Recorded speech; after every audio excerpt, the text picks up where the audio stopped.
I'm Rick Abitbol, I'm the brewmaster at Rock Bottom, South Denver. I want to share my mash notes with you. Figured I'd give you a good close-up of the grain itself.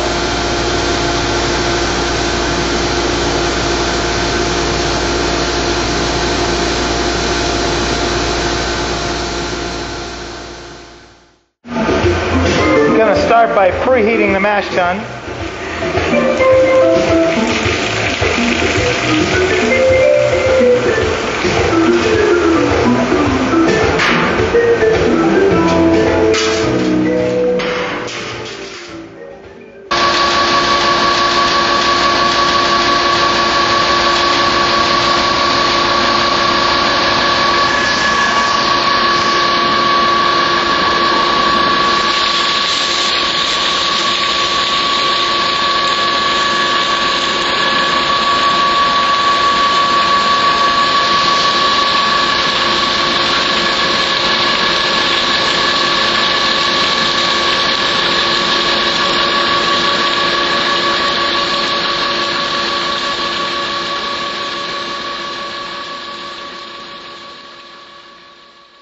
So when I start the mash in, a lot of people are letting the water rise up to about 2 inches, usually to the top of the handles, and that's okay for float, whatever that means, because I've been just maintaining a 2.58 ratio above the screens, and then I just try to get the water to meet the grain at the screen rather than trying to flood it. It's made no difference in the runoff or anything like that.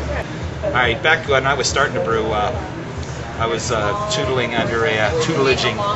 under a guy named Ken Peel, and he was kind of old and been brewing for 30 years, and so he saw me out there working on the mash with the paddle and working it, and he's like, yeah, you could stir it if you wanna. And so what I found is sometimes I stir it, sometimes I don't. It doesn't really matter with my efficiency at all.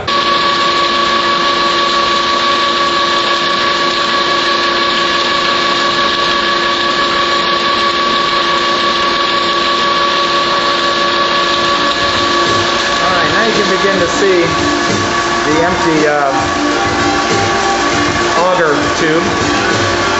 Done bringing my grain, so I'm going to go ahead and stop my mash. Starts looking pretty watery here.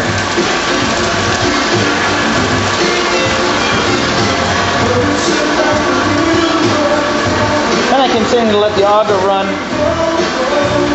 so I get all that grain in there. I'll even smack the box and the hose a couple times.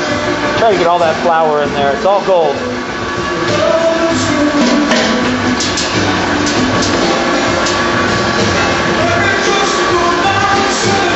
Alright, now I'll get the paddle, do some stirring on the top. Nothing major. I'm just taking a little sample out of the mash so I can check the pH of it. Let it cool a little bit, and I'm going to stick my pH meter right on into it. Alright, 527. Alright, I'll put the J-tube in. Kind of try to put it right up to the grain. So my water level is going to be lower once I start recirculating everything. And this lets me a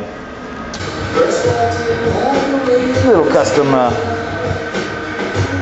configuration there. We're going to bring the wort in. We're going to let it squirt in a little bit. Let all the chunks get caught up in the valve. Meanwhile, my valve's open a little bit for recircs. And I will switch my pump to auto. Alright, once I get up to where it's coming in at, I'll go ahead and open up and close my valve, and this will not only get me quieter flow in so that I minimize the hot side aeration, but I will also get a smoother flow and clear that valve of the chunks that have been building up in it. See if I can do this without stopping the camera. I'll let it run like that, and I'll crank it back down. Notice it flows a lot better. And now it's all submerged anyway, so.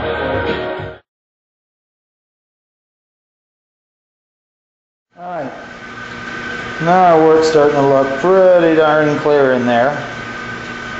Once you see through to the other side. And so now what I'm doing is I'm letting this grant drain out. I'm going to take all the sediment and stuff that collects at the bottom of the grant, and I'm going to wash that up onto the top of the grain bed before I start sending all this nice clean work to the kettle.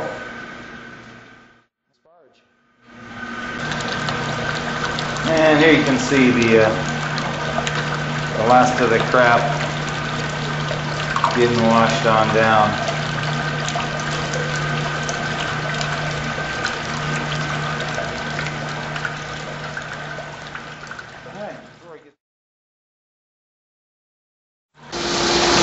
Alright, you can see I've got good suction through my mash.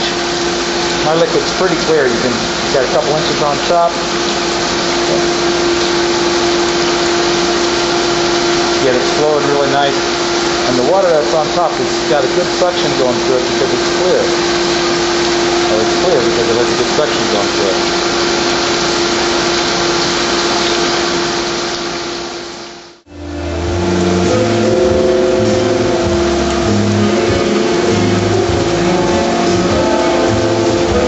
I stirred the mash a little bit, trying to prevent channeling, so it got cloudy on top again.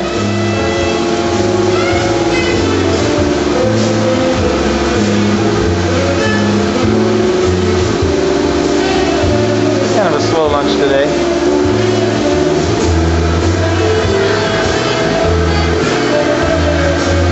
Meanwhile, the kettle's filling up.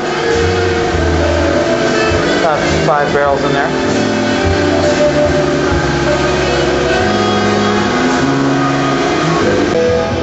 Alright, I'm here towards the end of the mash. I've done my sparging.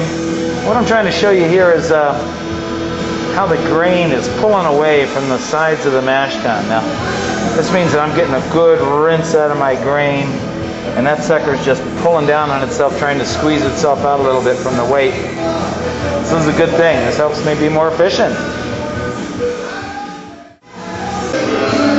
Alright, so here I am at kettle fill.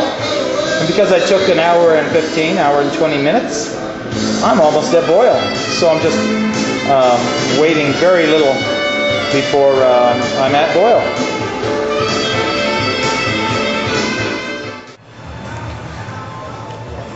Milk stout. All right.